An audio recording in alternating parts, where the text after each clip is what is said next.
Eikhoi gi mitai phurup asi lamdam asida chahi cha kayadagi khunda laitarakpagi itihas leiriba malemgi ariba phurup singi manungda amani.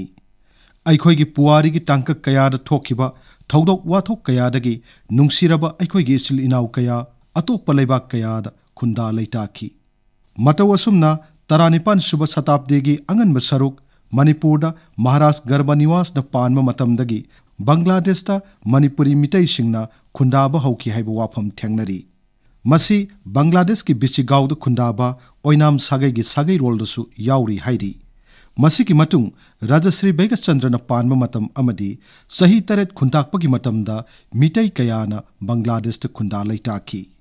Bangladesh ki Maulubi Bazar district, Habiganj district, Sunamganj district ki manung chanba mafam sing Silet town na singbada Manipuri mitai sing haujik khunda laita aduna leiri. Makhoina Miraibak tu khunda laita aduna laikrabasu Manipur da leiriba miyoi singa aphaba amadi masin manau oibagi mari haujiksu tatna thanaba leitri.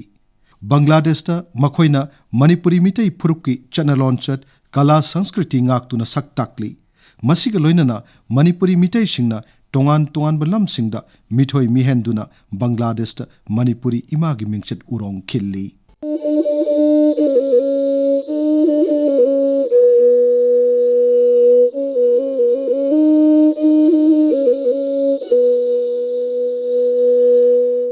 Malayamda Manipur gi mitai eikhoi bu sak takpada eikhoi gi inak khullaba kala amadi sahityana achauba thodang lauri. Malayamda lon amadi sahitya da mangjil thariba Bengali singilamdam Bangladesh ta khundariba Manipuri mitai singna phurup ki sahitya bu chawkhat hananaba lep leitana honari.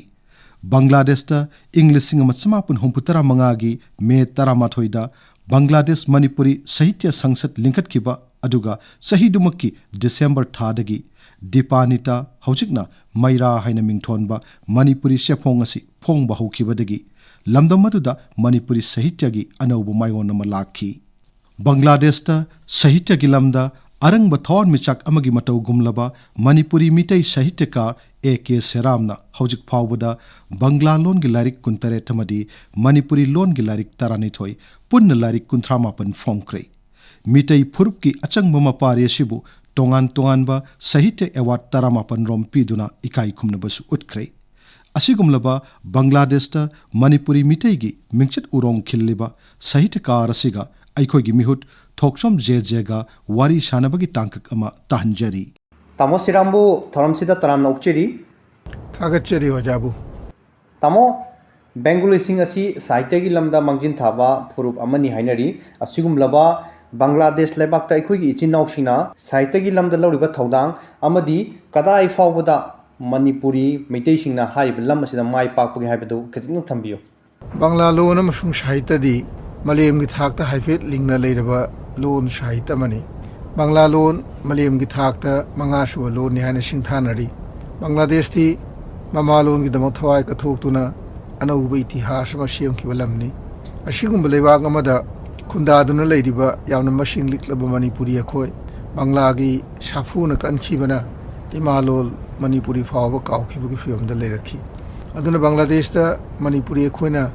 lon sahitya gi matangda mikap thokibasi kharadi thengki. Krista gum lising maga chama palga humpu tara mathoi gi Bangla gi ningtam lanna akanba chaitheng ma piduna Bangla gi apik pamioi furup oriba Manipuri Eikhoibu mikap thokanki. Imalon mangtharapagi fiomda langtak narababiti na ha kharana Krista gum lising maga chama palga humpu tara mangagi megi tang taramathoida ahan boina Bangladesh Manipuri Sahitya Sangsad Kauba Sahitya ki Sangsthana lingkhatki. Chahi dumaktada December ki tang tara tarukta A.K. Seramna editor oiduna Bangladesh ki ahanba Manipuri lon amasung Sahitya ki chepong Dipanita phongki. Bangladesh Manipuri Sahitya Sangsad Kauba Sangsthana dusu aina luchingkhibani. Madudagi chang naina Dipanita phongki atei magazine kayasu phongnaba haurakhi. Panma yaba chefong kharadi mitkap thokpa Echil, Sajibu, Sayon, Imphal, Kholao, Ipom asina chingmani. Dipanita ko na Maira haina mingthonduna haujiksu Maira haina phongli. Ngasi yobu fawda Maira gi ꯌꯥꯡꯈꯩꯒ ꯅꯤꯄꯥꯟ ꯁꯨꯕ ꯆꯦꯐꯣꯡ ꯄꯨꯊꯣꯛꯈ꯭ꯔꯦ꯫ ꯃꯅꯤꯄꯨꯔꯗ ꯁꯥꯍꯤꯇ꯭ꯌꯒꯤ ꯂꯝꯗ ꯈꯨꯠꯊꯦꯛꯇꯨꯅ ꯃꯃꯤꯡ ꯄꯥꯕꯗ ꯑꯩꯈꯣꯏꯒꯤ ꯕꯪꯒ꯭ꯂꯥꯗꯦꯁꯇ ꯂꯩꯔꯤꯕ ꯏꯆꯤꯟ ꯏꯅꯥꯎ ꯁꯥꯍꯤꯇ꯭ꯌꯀꯥꯔ ꯀꯌꯥꯁꯨ ꯌꯥꯎꯔꯤ ꯍꯥꯏꯖꯔꯤꯕ ꯑꯩꯈꯣꯏꯒꯤ ꯁꯥꯍꯤꯇ꯭ꯌꯒꯤ ꯄꯨꯛꯀꯩ ꯑꯁꯤꯅ ꯏꯆꯤꯟ ꯏꯅꯥꯎꯒꯤ ꯃꯔꯤ ꯅꯛꯁꯤꯟꯍꯟꯕꯗ ꯑꯃꯗꯤ ꯑꯃꯠꯇ ꯑꯣꯏꯕꯒꯤ ꯂꯤꯄꯨꯟꯗ ꯀꯗꯥꯏ ꯐꯥꯎꯕꯗ ꯃꯇꯦꯡ ꯄꯥꯡꯕ ꯉꯝꯃꯤ ꯍꯥꯏꯅ ꯁꯦꯔꯥꯝꯅ ꯈꯟꯕꯤꯕꯒꯦ? ꯕꯪꯒ꯭ꯂꯥꯗꯦꯁꯤ ꯃꯅꯤꯄꯨꯔꯤ ꯁꯥꯍꯤꯇ꯭ꯌꯒꯤ ꯈꯣꯡꯆꯠꯇ ꯑꯍꯥꯟꯕ ꯃꯥꯏꯜꯁ꯭ꯇꯣꯟ ꯑꯃ ꯁꯣꯛꯈꯤꯕꯁꯤ ꯈ꯭ꯔꯤꯁꯇ ꯀꯨꯝ 1994ꯗ A.K. ꯁꯦꯔꯥꯝꯒꯤ ꯃꯅꯤꯄꯨꯔꯤ ꯁꯩꯔꯦꯡꯒ ꯂꯥꯏꯔꯤꯛ ꯕꯁꯟꯇ ꯀꯨꯟꯅꯤꯄꯥꯜꯒꯤ ꯂꯩꯔꯥꯡ ꯐꯣꯡꯕꯗꯅꯤ꯫ ꯃꯗꯨꯗꯒꯤ ꯃꯊꯪ ꯑꯅꯧ ꯑꯅꯧꯕ ꯑꯏꯕ ꯀꯌꯥ ꯆꯣꯡꯊꯣꯛꯅꯔꯛꯈꯤ, ꯐꯣꯡꯅꯔꯛꯈꯤ꯫ ꯁꯩꯔꯦꯡ, ꯋꯥꯔꯦꯡ, ꯋꯥꯔꯤ ꯃꯆꯥ, ꯅꯣꯚꯦꯜ, ꯍꯟꯗꯣꯛꯄꯅꯆꯤꯡꯕ ꯂꯥꯏꯔꯤꯛ ꯀꯌꯥ ꯄꯟꯕ ꯌꯥꯕ ꯑꯏꯕ ꯀꯌꯥꯒꯤ ꯃꯤꯡ ꯍꯥꯏꯔꯕꯗꯤ ꯖꯣꯒꯦꯟꯗ꯭ꯔꯖꯤꯠ, ꯁꯦꯔꯥꯝ ꯅꯤꯔꯟꯖꯟ, ꯁꯅꯥꯇꯣꯟ ꯍꯥꯃꯣꯝ, ꯍꯥꯃꯣꯝ ꯄ꯭ꯔꯃꯣꯗ, ꯑꯍꯩꯕꯝ ꯔꯟꯖꯤꯠ, ꯅꯥꯝꯔꯝ ꯁꯪꯀꯣꯔ, ꯃꯩꯁꯅꯥꯝ ꯔꯥꯖꯦꯁ ꯑꯃꯁꯨꯡ ꯅꯨꯄꯤ ꯑꯏꯕꯁꯤꯡꯒꯤ ꯃꯅꯨꯡꯗꯅ ꯑꯦꯜꯄꯣꯗꯥꯃꯣꯅꯤ ꯗꯦꯕꯤ, ꯑꯌꯦꯛꯄ ꯃꯣꯟꯖꯨ, ꯔꯣꯁꯅꯥꯔꯥꯕꯥꯁꯤ ꯈꯨꯊꯩꯕꯝ, ꯊꯣꯛꯆꯣꯝ ꯄꯣꯡꯕꯤ ꯀꯩꯅꯥꯍꯟ ꯗꯦꯕꯤꯅꯆꯤꯡꯕꯅꯤ꯫ ꯕꯪꯒ꯭ꯂꯥꯗꯦꯁꯇ ꯐꯣꯡꯂꯕ ꯃꯅꯤꯄꯨꯔꯤ ꯁꯥꯍꯤꯇ꯭ꯌꯒꯤ ꯑꯄꯨꯟꯕ ꯂꯥꯏꯔꯤꯛꯀꯤ ꯃꯁꯤꯡꯅ 52 ꯁꯨꯔꯦ꯫ ꯃꯅꯤꯄꯨꯔꯤ ꯑꯏꯕꯁꯤꯡ ꯕꯪꯒ꯭ꯂꯥ ꯂꯣꯟꯗꯁꯨ ꯂꯥꯏꯔꯤꯛ ꯏꯅꯔꯤ, ꯐꯣꯡꯅꯔꯤ꯫ ꯑꯗꯨꯒꯨꯝꯕ ꯂꯥꯏꯔꯤꯛꯀꯤ ꯃꯁꯤꯡꯅ 98ꯅꯤ꯫ ꯑꯩꯒꯤ ꯏꯔꯅꯥꯏ ꯂꯥꯏꯔꯤꯛꯅ ꯃꯩꯇꯩꯂꯣꯟꯗ 12 ꯑꯃꯁꯨꯡ ꯕꯪꯒ꯭ꯂꯥ ꯂꯣꯟꯗ 18, ꯄꯨꯟꯅ 38 ꯁꯨꯔꯦ꯫ ꯕꯪꯒ꯭ꯂꯥꯒꯤ ꯃꯅꯤꯄꯨꯔꯤ ꯑꯏꯕꯁꯤꯡ ꯁꯥꯍꯤꯇ꯭ꯌꯒꯤꯗꯃꯛ ꯑꯦꯋꯥꯔꯗ ꯀꯌꯥꯗꯪ ꯐꯪꯅꯕꯁꯨ ꯌꯥꯎꯔꯦ꯫ ꯖꯣꯒꯦꯟꯗ꯭ꯔꯖꯤꯠ, ꯁꯅꯥꯇꯣꯟ ꯍꯥꯃꯣꯝ ꯑꯃꯁꯨꯡ ꯁꯦꯔꯥꯝ ꯅꯤꯔꯟꯖꯟꯒꯤ ꯃꯤꯡ ꯃꯇꯥꯡꯁꯤꯗ ꯄꯟꯕ ꯌꯥꯏ꯫ ꯑꯩꯒꯤꯗꯤ ꯃꯅꯤꯄꯨꯔ, ꯑꯁꯥꯝ, ꯇ꯭ꯔꯤꯄꯨꯔꯥ, ꯃꯦꯘꯥꯂꯣꯏ ꯑꯃꯁꯨꯡ ꯕꯪꯒ꯭ꯂꯥꯗꯦꯁ ꯃꯐꯝ ꯀꯌꯥꯗꯒꯤ ꯐꯪꯂꯛꯄ ꯑꯦꯋꯥꯔꯗꯀꯤ ꯃꯁꯤꯡ ꯄꯨꯟꯅ 17 ꯁꯨꯔꯦ꯫ ꯕꯪꯒ꯭ꯂꯥꯗꯦꯁ ꯃꯅꯤꯄꯨꯔꯤ ꯁꯥꯍꯤꯇ꯭य ꯁꯪꯁꯠꯅ ꯍꯧꯈꯤꯕ ꯆꯍꯤ 93 ꯆꯨꯞꯅ ꯂꯦꯞꯇꯅ ꯍꯣꯠꯅꯔꯛꯄꯒꯤ ꯃꯍꯩ ꯑꯣꯏꯅ ꯉꯁꯤ ꯃꯅꯤꯄꯨꯔꯤ ꯂꯣꯟ ꯁꯥꯍꯤꯇ꯭य ꯕꯪꯒ꯭ꯂꯥꯗꯦꯁꯀꯤ ꯂꯝꯗꯝꯁꯤꯗꯁꯨ ꯃꯌꯥꯝꯅ ꯁꯛ ꯈꯪꯅꯔꯦ꯫ ꯕꯪꯒ꯭ꯂꯥꯗꯦꯁꯀꯤ ꯁꯥꯍꯤꯇ꯭ꯌꯒꯤ ꯐꯝꯕꯥꯛꯇ ꯃꯅꯤꯄꯨꯔꯤ ꯁꯥꯍꯤꯇ꯭ꯌꯁꯨ ꯏꯀꯥꯏ ꯈꯨꯝꯅꯅꯤꯡꯉꯥꯏ ꯑꯣꯏꯔꯕ ꯐꯝ ꯑꯃꯗꯤ ꯀꯟꯕ ꯉꯝꯖꯔꯦ꯫ ꯕꯪꯒ꯭ꯂꯥꯗꯦꯁꯇ ꯂꯩꯕ ꯃꯅꯤꯄꯨꯔꯤ ꯃꯤꯇꯩ ꯏꯆꯤꯟ ꯏꯅꯥꯎꯁꯤꯡꯅ ꯁꯥꯍꯤꯇ꯭ꯌꯒꯤ ꯂꯝꯗ ꯈꯣꯡꯗꯥꯕ, ꯃꯁꯤꯗ ꯊꯕꯛ ꯇꯧꯕꯗ ꯊꯦꯡꯅꯕ ꯑꯋꯥ ꯑꯅꯥ ꯅꯨꯡꯉꯥꯏꯕꯅꯆꯤꯡꯕꯒꯤ ꯃꯇꯥꯡꯗ ꯈꯖꯤꯛꯇꯪ ꯊꯝꯕꯤꯌꯨ꯫ ꯃꯤꯑꯣꯏ ꯐꯨꯔꯨꯞ ꯑꯃ ꯑꯣꯏꯅ ꯑꯩꯈꯣꯏ ꯃꯅꯤꯄꯨꯔꯤꯅꯤ ꯍꯥꯏꯅ ꯁꯛ ꯇꯥꯛꯂꯤꯕꯁꯤ ꯑꯩꯈꯣꯏꯒꯤ ꯏꯃꯥꯂꯣꯟ ꯃꯅꯤꯄꯨꯔꯤ ꯂꯣꯟ ꯁꯥꯍꯤꯇ꯭ಯ ꯑꯃꯁꯨꯡ ꯅꯥꯠꯀꯤ ꯁꯛꯇꯝꯁꯤꯡꯅꯅꯤ꯫ ꯃꯥꯂꯦꯝꯗ ꯂꯩꯕ ꯃꯅꯤꯄꯨꯔꯤ ꯑꯩꯈꯣꯏ ꯃꯅꯤꯄꯨꯔꯤꯅꯤ ꯅꯠꯇ꯭ꯔꯒ ꯃꯩꯇꯩꯅꯤ ꯍꯥꯏꯅ ꯑꯄꯨꯟꯕ ꯁꯛꯇꯝ ꯑꯃꯗ ꯁꯛ ꯇꯥꯛꯂꯤꯕꯁꯤꯁꯨ ꯑꯩꯈꯣꯏꯒꯤ ꯂꯣꯟ ꯑꯃꯁꯨꯡ ꯅꯥꯠ ꯇꯤꯟꯅꯕꯁꯤꯅꯅꯤ꯫ ꯂꯣꯟ ꯑꯃꯁꯨꯡ ꯁꯥꯍꯤꯇ꯭য ꯅꯠꯇ꯭ꯔꯒ ꯅꯥꯠꯀꯤ ꯃꯔꯝ ꯑꯣꯏꯅꯅꯤ ꯉꯁꯤ ꯕꯪꯒ꯭ꯂꯥꯗꯦꯁꯇ ꯂꯩꯔꯤꯕ ꯃꯩꯇꯩ ꯑꯩꯈꯣꯏꯒ ꯃꯥꯂꯦꯝꯒꯤ ꯑꯇꯩ ꯃꯐꯝ ꯍꯥꯏꯕꯗꯤ ꯃꯅꯤꯄꯨꯔ, ꯑꯁꯥꯝ, ꯇ꯭ꯔꯤꯄꯨꯔꯥ, ꯃꯦꯘꯥꯂꯣꯏꯅꯆꯤꯡꯕ ꯃꯐꯝꯁꯤꯡꯗ ꯂꯩꯕꯤꯔꯤꯕ ꯃꯅꯤꯄꯨꯔꯤꯁꯤꯡꯒ ꯅꯛꯂꯕ ꯃꯔꯤ ꯑꯃ ꯁꯥꯒꯠꯂꯛꯏꯕꯁꯤ꯫ ꯕꯪꯒ꯭ꯂꯥꯗꯦꯁꯇ ꯂꯣꯟ ꯃꯥꯡꯊꯔꯛꯄꯒꯤ ꯑꯋꯥꯕ ꯂꯩꯅꯥ ꯑꯃ ꯊꯣꯔꯛꯄꯁꯤ ꯃꯅꯤꯄꯨꯔ ꯑꯃꯁꯨꯡ ꯑꯇꯩ ꯃꯐꯝ ꯀꯌꯥꯒꯤ ꯃꯅꯤꯄꯨꯔꯤꯁꯤꯡꯒ ꯁꯝꯅꯔꯛꯄ, ꯇꯣꯏꯅ ꯆꯠꯊꯣꯛ ꯆꯠꯁꯤꯟ ꯇꯧꯅꯔꯛꯄꯁꯤꯅ ꯆꯥꯎꯔꯕ ꯃꯇꯦꯡ ꯑꯣꯏꯔꯤꯕꯅꯤ꯫ ꯕꯪꯒ꯭ꯂꯥꯗꯦꯁꯇ ꯂꯩꯕ ꯃꯅꯤꯄꯨꯔꯤ ꯃꯤꯇꯩ ꯏꯆꯤꯟ ꯏꯅꯥꯎꯁꯤꯡꯅ ꯁꯥꯍꯤꯇ꯭ꯌꯒꯤ ꯂꯝꯗ ꯈꯣꯡꯗꯥꯕ, ꯃꯁꯤꯗ ꯊꯕꯛ ꯇꯧꯕꯗ ꯊꯦꯡꯅꯕ ꯑꯋꯥ ꯑꯅꯥ ꯅꯨꯡꯉꯥꯏꯕꯅꯆꯤꯡꯕꯒꯤ ꯃꯇꯥꯡꯗ ꯈꯖꯤꯛꯇꯪ ꯍꯥꯏꯕꯤꯌꯨ꯫ ꯕꯪꯒ꯭ꯂꯥꯗꯦꯁꯇ ꯃꯅꯤꯄꯨꯔꯤ ꯁꯥꯍꯤꯇ꯭ꯌꯒꯤ ꯆꯞ ꯆꯥꯕꯤ ꯈꯣꯡꯆꯠ ꯍꯦꯛ ꯍꯧꯕꯁꯤ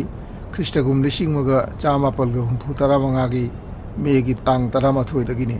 ꯇꯧꯕꯒꯤꯗꯤ ꯃꯗꯨꯒꯤ ꯃꯃꯥꯡꯗꯁꯨ ꯕꯤꯁꯒꯥꯎꯒꯤ ꯊꯣꯡꯈꯥꯇꯥꯕꯝ ꯅꯕꯣꯀꯤꯁꯣꯔ ꯁꯣꯔꯃ ꯃꯅꯤꯄꯨꯔꯤ ꯁꯩꯔꯦꯡ ꯏꯔꯝꯃꯤ꯫ ꯈ꯭ꯔꯤꯁꯇꯒꯨꯝ 1953ꯒꯤ ꯑꯗꯨꯋꯥꯏꯗꯒꯤ ꯃꯅꯤꯄꯨꯔꯒꯤ ꯂꯣꯂꯤꯠ ꯃꯟꯖꯣꯔꯤ, ꯖꯥꯒꯣꯔꯣꯟꯅꯆꯤꯡꯕ ꯆꯤꯐꯣꯡꯁꯤꯡꯗ ꯊꯥꯗꯨꯅ ꯁꯩꯔꯦꯡ ꯐꯣꯡꯉꯝꯃꯤ, ꯑꯗꯨꯕꯨ ꯂꯥꯏꯔꯤꯛ ꯑꯣꯏꯅꯗꯤ ꯐꯣꯡꯉꯝꯗꯦ꯫ ꯗꯤꯄꯥꯅꯤꯇꯥꯒꯤ ꯃꯇꯝꯗꯒꯤ ꯃꯅꯤꯄꯨꯔꯤ ꯁꯥꯍꯤꯇ꯭ꯌꯒꯤ ꯆꯞ ꯆꯥꯕꯤ ꯈꯣꯡꯆꯠ ꯍꯧꯔꯦ꯫ ꯈꯔ ꯇꯧꯅ ꯃꯄꯨꯡ ꯃꯔꯩ ꯐꯥꯔꯛꯂꯦ꯫ ꯁꯩꯔꯦꯡ, ꯋꯥꯔꯦꯡ, ꯋꯥꯔꯤ ꯃꯆꯥ, ꯅꯣꯚꯦꯜꯅꯆꯤꯡꯕꯒꯤ ꯂꯥꯏꯔꯤꯛ ꯐꯣꯡꯅꯔꯛꯂꯦ꯫ ꯕꯪꯒ꯭ꯂꯥꯗꯦꯁꯇ ꯃꯩꯇꯩꯂꯣꯟꯒꯤ ꯁꯥꯍꯤꯇ꯭ಯ ꯆꯔꯆꯥ ꯇꯧꯕꯗ ꯑꯄꯟꯕ ꯀꯌꯥꯗꯪ ꯂꯩ, ꯈꯨꯗꯣꯡꯆꯥꯕ ꯈꯔꯁꯨ ꯂꯩꯇꯕ ꯅꯠꯇꯦ꯫ ꯑꯍꯥꯟꯕꯗ ꯈꯨꯗꯣꯡꯆꯥꯕꯒꯤ ꯋꯥꯐꯝ ꯄꯟꯕ ꯇꯥꯔꯕꯗꯤ ꯍꯥꯏꯕ ꯌꯥꯏ, ꯕꯪꯒ꯭ꯂꯥ ꯂꯣꯟ ꯁꯥꯍꯤꯇ꯭ꯌꯒꯨꯝꯕ ꯆꯥꯎꯈꯠꯂꯕ ꯃꯉꯥꯜ ꯊꯣꯛꯂꯕ ꯂꯣꯟ ꯁꯥꯍꯤꯇ꯭য ꯑꯃꯒ ꯅꯛꯅꯕꯅ ꯃꯈꯣꯏꯒꯤ ꯃꯉꯥꯜꯒꯤ ꯃꯔꯤ ꯈꯔꯇ ꯑꯣꯏꯔꯕꯁꯨ ꯕꯪꯒ꯭ꯂꯥꯗꯦꯁꯤ ꯃꯅꯤꯄꯨꯔꯤ ꯁꯥꯍꯤꯇ꯭ꯌꯗ ꯇꯥꯏ꯫ ꯈꯨꯗꯣꯡꯊꯤꯕꯗꯤ ꯌꯥꯝꯃꯤ꯫ ꯑꯍꯥꯟꯕꯗ ꯃꯩꯇꯩꯂꯣꯟꯗ ꯂꯥꯏꯔꯤꯛ ꯂꯥꯏꯁꯨ ꯇꯝꯕꯒꯤ ꯈꯨꯗꯣꯡꯆꯥꯕ ꯕꯪꯒ꯭ꯂꯥꯗꯦꯁꯇ ꯂꯩꯇꯦ꯫ ꯃꯩꯇꯩ ꯁꯥꯍꯤꯇ꯭ꯌꯒꯤ ꯂꯟꯒꯩꯗꯁꯨ ꯃꯔꯥꯡ ꯀꯥꯏꯅ ꯆꯪꯕꯒꯤ ꯐꯤꯚꯝ ꯂꯩꯇꯦ꯫ ꯑꯗꯨꯅ ꯏꯃꯥꯂꯣꯟ ꯑꯣꯏꯖꯔꯕꯁꯨ ꯃꯩꯇꯩꯂꯣꯟ ꯅꯠꯇ꯭ꯔꯒ ꯃꯅꯤꯄꯨꯔꯤ ꯂꯣꯟꯅ ꯉꯥꯡꯕ ꯏꯕꯗ ꯕꯪꯒ꯭ꯂꯥꯗꯦꯁꯤ ꯃꯅꯤꯄꯨꯔꯤꯁꯤꯡꯅ ꯈꯨꯠ ꯂꯣꯏꯕ ꯉꯝꯗꯦ꯫ ꯈꯪꯗꯕꯒꯤ ꯂꯣꯟ ꯁꯥꯍꯤꯇ꯭ꯌꯁꯤꯒ ꯇꯣꯠꯅ ꯇꯤꯟꯅꯕꯒꯤ ꯑꯋꯥꯠꯄ ꯑꯃꯅ ꯑꯄꯟꯕꯒꯤ ꯄꯜ ꯁꯥꯗꯨꯅ ꯍꯦꯛꯇ ꯃꯥꯡꯗ ꯂꯦꯞꯄꯤ꯫ ꯑꯇꯣꯞꯄ ꯑꯃꯅ ꯕꯪꯒ꯭ꯂꯥꯗꯦꯁꯇ ꯃꯅꯤꯄꯨꯔꯤ ꯂꯣꯟ ꯉꯥꯡꯕ ꯃꯤꯒꯤ ꯃꯁꯤꯡ ꯌꯥꯝꯅ ꯂꯩ, 10,000 ꯔꯣꯝꯇꯅꯤ꯫ ꯑꯗꯨꯅ ꯂꯥꯏꯔꯤꯛ ꯐꯣꯡꯂꯒ ꯄꯥꯕꯤꯅꯕ ꯂꯩꯇꯦ, ꯂꯩꯕꯤꯅꯕ ꯌꯥꯎꯗꯦ꯫ मार्केट लेत्रबनिना लाइक फोंगनबा पब्लिशर्स लेते अईबसिंगना वाना वाना फोंजबदु महुत पुमांग मांगना तोई अइना हाइजनिंगमदि मणिपुरना मणिपुरी हाइबा फुरुपसिगी हौरकफम अमसुं हौजिक सुमरु ओइबा लेफम हाइबदु ओइरिबनि अदुना मणिपुर मपानदा मणिपुरी लोन साहित्य अमसुं नात ngaakpada मणिपुर सरकार अमसुं अतै सोशल ऑर्गेनाइजेशन सिंगना चावरबा थौदांग अमा मतम पुमदा लौबिफम थोई अदुना मणिपुर सरकारना ऑफिशियल सिस्टम दा बांग्लादेश दा फोंगिबा मणिपुरी लाइरिक खुदिंगमक अकक्तंबा मसिंग अमा चामा ओइबा जाय चामा यांखै नत्रग चनी ओइबा जाय मदु चांग नाइना लेबिनबा तौबिबा ताय बांग्लादेश दा मणिपुरी लाइरिक मसिंग यामनसु फोंग नते चही मदा अमा अनि गुम्बा तनि फोंगिबा मसिगी खोंथांगसिमा मणिपुर सरकारना लोबिरगदि बांग्लादेश दा मणिपुरी लोन साहित्य की खोंचत्ता अचौबा मतेंग ओगनी अमसुं लोन असी हिंगन्दुना थंबा अमसुं चाखुत हनबदा चारबा तेंबांग ओगनी हाना खल्ली बांग्लादेश ता लेरिबा अखोइगी इचिनौसिंगना मरुइना हौरगलिबा नहासिंगना इमा लोन मणिपुरी लोनबु कदाई फावबदा चावखतननबा होनरी अखोइगी लोन असी मफमदुदा निंगथीना ngangnaribra aduga khangnaribra haibadu haibiyo अखोइगे सिददी बांग्लाना स्टेट लैंग्वेज नि मपुंग ओइबा लोन डायरेक्ट लाइसु तंबदगी हौना युमदगी खोंथांग अमा हेक थांदोकपदा बांग्ला लोन लोइन ngangnaba ताबा बांग्लादी चाखुतपा लोननि मतिक मंगाल यामना फुदोकपा लोननि अदुना बांग्लागी साफुन हेंजिलकपना बांग्लागी मणिपुरी सिंग मरुओइना नहासिंग ममालोन कावबा यावनरखी मणिपुरी लोन थोक्तबा ngang हेरक्तबा यावनरखी लोन असी सिदरकलगद्रा हाइबगी पाखतनबा यावरई मदुगी मतमदुदनी अखोइना बांग्लादेश मणिपुरी साहित्य संसद लिंखतकीबा मणिपुरी लोन साहित्य की लाइरिक लाइसु फोंगबा लोन की साहित्य की थोरमसिंग पांगथोकबा असुम तौना नौना हगोतलकलिबा मिरोलसिंगदा ममालोन मैतेलोन नुसिबा पोखनबा लोन असि ngang इबा ngamnanaba अखोइना खोंथांग कयादंग लौखी स्कूल तमलिबा महिरोसिंगी दमक मणिपुरी नाचोंग कोबा मणिपुरी लोन की वारेंग छैरेंग मैते मयेक इतिहास अमसुंग जनरल नॉलेज की मचाकसिंग यावबा लारिक फोंगलगा येनथोई मदुदगी नोमा थौरम चावना सिंदुना लारिक तुगी मथक्ता परीक्षा लवी माय पाकपसिंग मना मथुम पीदुना थगतली मणिपुर द मैते मयेक चतमा हौरकपदा अखुसु मयेक तंबिनबा मपी लाइरेक फोंगी लेकाय लेकाय द स्कूल मचा मचा लिंगदुना मयेक तंबिबा हवी मसिगी थबकसिदा मांग थान हेक पोतनरिबसी Manipuri language research and development organisation हारिबा संस्थान असिनी एक दो कोबा एनजीओ मसु स्कूल हांगदुना लारिक ताकपी तंबी अतई कना कना गुमसु लनायविना मयेक तंबीबगी थबक चथै मसिग मतांगदा प्राइमरी स्कूल की ओजा ओइबिरिबी बृंदारानी सिन्हा अमसुं कोंथौजुम शिल्पी की मिंग पनबा जाय अखोइ मयामगी होतनबगी महेइ ओइना हौजिक मणिपुरी लोन की फियम खरदि फरे लोन ngangnare इबा पाबा ngambagi चांगसु यामना वंखतलगले बांग्लादेश ता मणिपुरी लोन सिररोय हाइबगी अचेत बथाइबा होदी पोकले हाइजनिंगी यामना नुवाइजरे तामो एके सेरामना बांग्लादेश ता लेरिबा मणिपुरी मितै इसिनाउसिंगना अखोइगी साहित्य चाखोथमदा लौरिबा थौदांगी मतांगदा मरिक चुमना थंबिरे अरोइबसिदी तामोदगी साइरेंगला इसैरा मतेमता ताजगे थागचरी थौरमसी सिनबिरकपगिदमक AIR इम्फाल अमसुंग मरी लेनो पुनमपु ताबीरिबा मयामबुसु थागचरगा हौजिक अइगी सैरेंग मचा मतंग लानथोकचगे अइगी सैरेंगी ममिंग मंगलान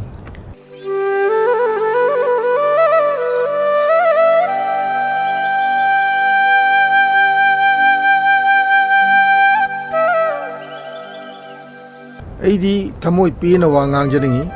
अदुबा अइगी लोन हाइबा मलेइते लोन थोक्तबगी अवा तेंथा खोलमदा लोन कपी दोमता खोंथांग वांगनि से सक्चनिंगे अइ अदु खोंदि थोक्तेगी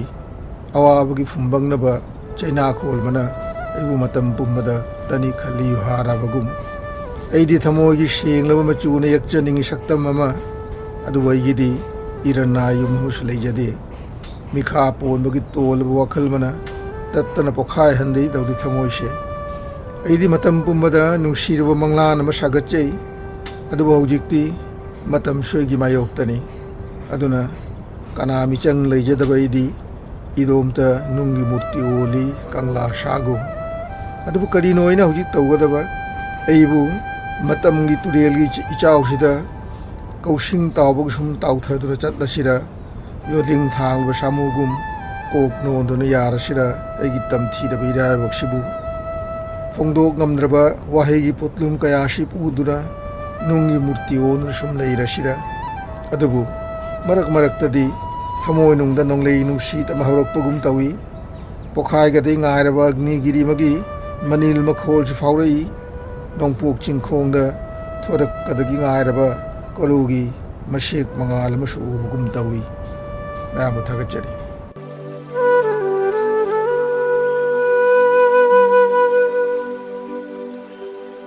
बांग्लादेश मणिपुरी मिटई मसिंग असी लैबाक अदुगी इंग लिसिंग मचमापुन मरफुतरा माथोगी मिकोक थीबगी मतुंग इन्ना लिसिंग कुनमंगारोम ओइखी हाइरिब मिसिंग असिदगी हौजिक खरा हंथरक्लबसु हौजिकसु मरु ओइना मौलवी बाजार सिलेट अमसुंग हबीगंजता मणिपुरी मिटई लिसिंग कया खुंदारी मतमगी खोंगलई मतुंग इन्ना बांग्लादेश खुंदारिबा ऐखोइगी इसिल इनाउसिंग लारिक लाइसुगी लमदा खुमांग चौसिंदुना मही मसिंग तंबगी चांगसु चाद मरिफुरोम ओइरी बांग्लादेश सिविल सर्विसेस एग्जाम माई पाक्तुना सरकार की अवांग पोस्ट की ऑफिसर सिंह ओइबा कया याउरे मणिपुरी मिटई नुपी सिंह साब सारी हौजिकसु बांग्लादेश यामना पामनब सारी मखल अमा ओइरी बांग्लादेश की हौरक्लिबा मिटई नहा सिंगना मही मसिंगी लम खक्त नतना ऐखोगी कला संस्कृति चौखट हननबा करी करी तौरी हैबनि सिंगमगी मतांगदा कमलगंज मौलवी बाजार लेबा मणिपुरी कल्चरल कम्प्लेक्स की कन्वीनर सु ओइरिबा अदुगा थबक्तगी पोथारबा हाई स्कूल की हेडमास्टर एल जयंत कुमार सिंह वारी सानबगी मटेक अमा ताहंजरी ओजा जयंत कुमार बुथरम सिदा तराम नोकचिरी अहानबदा ओजा जुगेन अमसुंग AIR इम्फाल दा थौरिबा ओजा सिंहबु बांग्लादेश की मैतै सिंगी मैगैदगी इगी खोंगुल लिबिरक्पगी तमक थागचरी ओजाना बांग्लादेश लेरिबा मणिपुरी मिटई सिंगी महिमा सिंगी थाक अदुगा लोइना मैतई की कला संस्कृति की फिल्म असी करम हाइना येंबिबगे अदुगा लम अनि असि फननबा मफमदुगी मणिपुरी मैतईना करमबा थौरांगसिंग पाइखटपिबा लेरबगे बांग्लादेश लेरिबा मिटई सिंग महिमा सिंगी थाक जामना वांगद्रबसु मिपुम पुनमकना ngasi चाही कुंथ्रा निफु ममांगदगी महिमा सिंग लारिक लाइसु नत्रबदी मालेम सिगा मियोइना चटपदा अवाब थोकनी हाईवे वाखलसी खनरमु मरम अदुना हुजिकी मतमदा गवर्नमेंट जॉब कंपनी अमदी ऑर्गेनाइजेशन कयादा मिटई मसा सिंग थबक तौरी मरम अमना अवांग बथाकता हाईबदी बांग्लादेश ता BCS केदारदा हाईबदी सेक्रेटरी अमसुंग अतै अतै अवांगबा गवर्नमेंट जॉब ता मी तरादगिना तरानिथोई भाउदी लैरे अदुना ngasi gi matam siga Bangladesh ता हौजिक ता कंपैरेटिवली निपादगी दी नुपी ना लाइक लाइसु महै मसिंगदा जामना हेनगलकली असिजु ऐखोइगी नुंगाइबा अमनी मथंगदा बांग्लादेश ता लैरिबा मितै सिंगना चटनरिबा काला अमदी कल्चर गी मरमदा लैरिबा मितै सिंगना थौदोक पुनमक्ता अहेनबा थौरांग अम लैत्रबसु हौजिकी जनरेशन ना मितै सिंगी कला अमदी कल्चर बु ngakna अमसुंग जोगना चटपगी दमक थौरांग कया लौखलई मसागी ओइनसु असि होनजरी मरम असिदा पंजनिंगबा खरतंग 2017 दगिना 2019 बाउ चाही अहुम ऐखोई मणिपुर सरकार की टूरिज्म दगी इनवाइट लाक्तुना मणिपुरी कल्चरल कॉम्प्लेक्स दगी मियोई खरा मणिपुर की संगाई फेस्टिवल दा सरुक जाजबगी खुदोंग चावा फंगजै संगाई फेस्टिवल दा चटपगी खुदोंग चावा फंगबगी मरमदुना मतमदुगा ऐखोई बांग्लादेश ता लैरिबा इपा इचा इचिनाउ पुनमक्की माइकैदगी ऐखोई खरना ऐखोई सिगा अवाटपा खरतंग ऑनरेबल CM अमसुंग कल्चरल मिनिस्टर अतै अतै मिनिस्टर दसु ऐखोई अवाट पसिंगसी ऐखोई हाइजै ऐखोइना हाइजबा मतमदा ऑनरेबल CM अमसुंग अतै अतै मिनिस्टर सिंगना ऐखोइदा जामना पेंदुना ऐखोइदा सोइदना ऐखोई बांग्लादेश ता तारिबा इपा इचा इचिनाओ इगी मरी लैनरिबा पुनमक्ता अखोई मतेंग पांगनबा पनजगनी हाइना अखोइदा ताकपिरई वाफमजी ताबदा अखोई पुनमक बांग्लादेश तारिबा मियोय पुनमक अखोई जामना हरावी मरमदी मिते हाइबा जातिसी काला अमदी कल्चर द चौखटपा जाति अमनी असि चौखटलिबा जाति सिगी कल्चर सी मांगधरक पसे अखोई गिसु अवाटपा अमनी हाइदुना अखोई मणिपुर सरकार द अखोई हाइजबनी अदु हौजिक हौजिकी फिबमदा अखोई जामना मतेंग फंगद्रबसु मणिपुर सरकार दगी पुंग इसई अमदी फिसा लोनसागी मरमदा मतेंग फंगी 2019 दा मोनिहुड प्रोग्राम हाइदुना मणिपुर दगी फिल्म स्टार ओरिबा इसई सकपो ओजासिंग पुनमक अखोई बांग्लादेश ता लेंगबी रक्तुना मणिपुरी कल्चरल कॉम्प्लेक्स ता लैरगा लमदम अनिसिगी नुंगसिनबा इगी मरी लेनबा असिगी मरमदा शेयर तौनरगा मियामदा उठखी मणिपुर दगी अखोई मितेगी तमक फंगिबा मतेंग असे अखोई बांग्लादेश ता तारिबा मी अखोई पुनमक जामना हराउजै अमसुंग पेंजै हौजिक बांग्लादेश ता मणिपुरी मितै की हराउ कुमै हाइबदी नाट का मरी लेनबा अदुगा लोइना उमंग लाई हराउ बन सिंगमसी पांगथोपगी मतंगदा ओजाना खंब खरदंग हाइबियु बांग्लादेश ता तारिबा मितै सिंगी चटनबी मतुंग इन्ना हाइबदी मितै की चटनबी मतुंग इन्ना हराउ कुमै पुंग इसै जगोय थाबल चोंगबा अमदी संक्रितोन पुमनमक्से मितेगी हौनरल पुनमक्से बांग्लादेश ता मतंग मतंगी मतंगी मतुंग इन अखोई पांगथोकसै गवर्नमेंट अमदी मणिपुर की ओजासिंगदा अखोइना हाइजनिंगी अखोई नाट सिबु जोखटनबद मणिपुर न अखोइबु तेंबांगबिउ हाइबसे असिगी मरमदा अखोई सीएम दसु वाकचखी अमसुंग हाइजखी मणिपुर सरकार नसु अखोइदा नुंगाइबा पाउताक पिरई सोइदनमक अखोई पांगजगनी हाइबसे मणिपुरी मितैसिंगना बांग्लादेश ता लैबा मतमदा थेंगनाबा अवा नुंगाई दु खरक पनबियु मसिग लोइना मणिपुरदा लैरिबा मियाम मरुइना हौरकलिबा नहालोनसिंगदा करी पाउजिन पिबिनिंगबगे बांग्लादेश ता मितै अखोई अवा नुंगाई चैथेंग अनिमक थेंगनै लाइरिक लाइसु अमसुंग मिगी मालेमजिगा अहेनबा मिथोय मिहेन ओइबा तारबदी लाइरिक लाइसु सुबा चटपा दा निंगहन्नदबा ख्वाइदगी हेनगे हाइना तानबा असिमा सोइदना नहारोनजिदा अखोई पाउताक ओइना पिजनिंगी मफम पुनमक्ता अखोईगी बुद्धि लौसिंग पुनमक्से चौखटपगा लोइनना अखोईसु चौखटतुना थौदांग पुनमक्ता अखोई सरुक जागदबनी असि अखोई हजिकी नहारोल सिंगदा अखोई हाइजनिंगी अरोइबदा ओजा मणिपुरी मिते अमा ओइना अदोमना फुरुप असिगिदमक चौथोकचबा असि करी करी ओइगनी हाइना लौबिबा याय बांग्लादेश ता अखोई मितै खुजोक मतनी लैजरिबसे मितै खुजोक असिमना अखोई मिरैबाक सिगा लैरगा अखोई मितै अखोईगी चटनबी थौदांग वांगांग संगांग पुनमक्से तोंगाना अखोई बांग्लादेश की अतोप जाति सिंगी ममांगदा अखोईगी साजली चटसी चटलीबसी तोंगाली हाइबसे अखोई ताकपा ngamjai मरम अदुना अतोप जाति नसु अखोइबु जामना थागतली मितै याइजे अखोई जामना फजबा लोनचत साजतनी हाइदुना असिगी मरमदा बांग्लादेश ता तारिबा अखोई मितै अखोइगी चौथोकचनिंगाय अमनी हाइबसे अई हाइजनिंगी अरोइबदा इपा इपुगी पोंगनबम लमदम मणिपुर की सना लैबाकता लैरिबा इपा इचा इचिनाव पुनमक पुजाइफबा अमसुंग पुंसी नोंसांगनि जरगा मतांगसिगा अई लोसिनजरगे ngallingai matamdagi hauna manipur amadi bangladesh ki marakta tana thanaba yadraba mari leirakhi adungai manipur da ningthau palingai da devendra maharaj na bangladesh ki dhaka bari da leikhi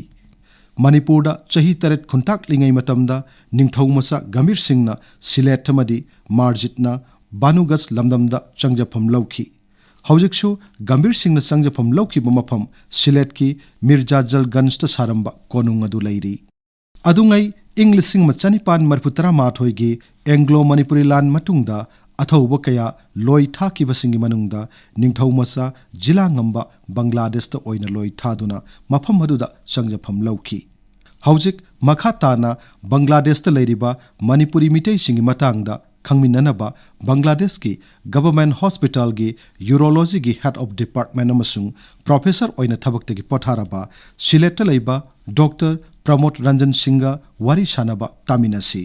doctor Pramod Bangladesh लीबा मणिपुरी मितई की हिंबगी थाक हाइबदी हक्सेल सेनमिट लोन चिंबगी थाक असी करम हाइना यंग याय सेनमिट लन चिंबगी मरमदा बांग्लादेश लैबा मणिपुरी मयाम से खरा सोथना लैरिबरा हाइना खल्ली ग्रामदा लैबा मयाम सिंगी थबकना लौ उबतनी टाउनदा लैबा मयामगिना सना सुबा गाड़ी मैकेनिक्स ओइबा हौजिक गवर्नमेंट अमसुंग प्राइवेट चाकरी तौबसु यामना जाउरे चटखिबा कोरोना पेंडेमिक मियामगी हक्चांग नत्ते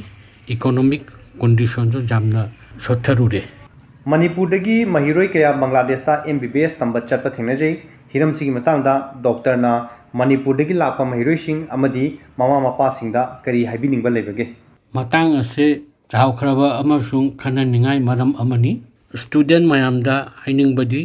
मखोय असिदा मही तंब लाकपनी ओइरगसु एक्स्ट्रा करिकुलर एक्टिविटी सु जाउबोताय extra curricular activity तौगिगदबनी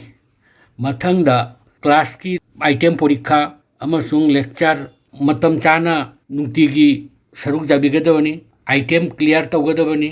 assessment exam test exam मतम चाना सरुक जाबिगदबनी मथंगदा गार्जियन मयामदा हाइनिंगबदी चटकदबा मेडिकल कॉलेज तुगी लोकेशन एनवायरनमेंट अमसुंग इंस्टीट्यूट अदुगी चप चाबी चे चांग लेबरा हाइना ममांगदना खंगबिगदबनी मिरैबाक बांग्लादेश लैजरबसु मफमदुद खुंदारिबा ऐखोइगी मणिपुरी इसिल इनाउ सिंगना कैदोंनुंगदसु ममा लेबाक मणिपुर बु काउथोकप लैत्रि फुरुपकी ओइबा अमत्तु ओइबगी अपुनबगी मरीना ऐखोइ मसेलगी मरक्ता कन्न किसिंदुना नुंसी सानबगी मरी तत्प लैत्रि मसिगी मथक्ता मखोइना तोंगान तोंगानब लमसिंगदा बांग्लादेशता अरंगब थवान मिसाक कुमना nganदुना मितै जातिगी मिंगचत उरोंग खिल्ली विज्ञान की लमद खम थेंग साखुत्तुना ngasiदी मालेमसे अपिक इमुंग अमगुम लौनरक्लबा मतम मसिदा ऐखोइगी इसिल इनाउ सिंगसु लापना तामना लै हाइबगी वाखल पिक्थरम पुंब थादोखिदुना मखोइगी हौरकफम मणिपुर लैहौरिबा मचिन मनाउ सिंगा पुन्ना लैमिन्नबगुम हौजिक्ति वाखलदा साउथोक्सबा फाउरी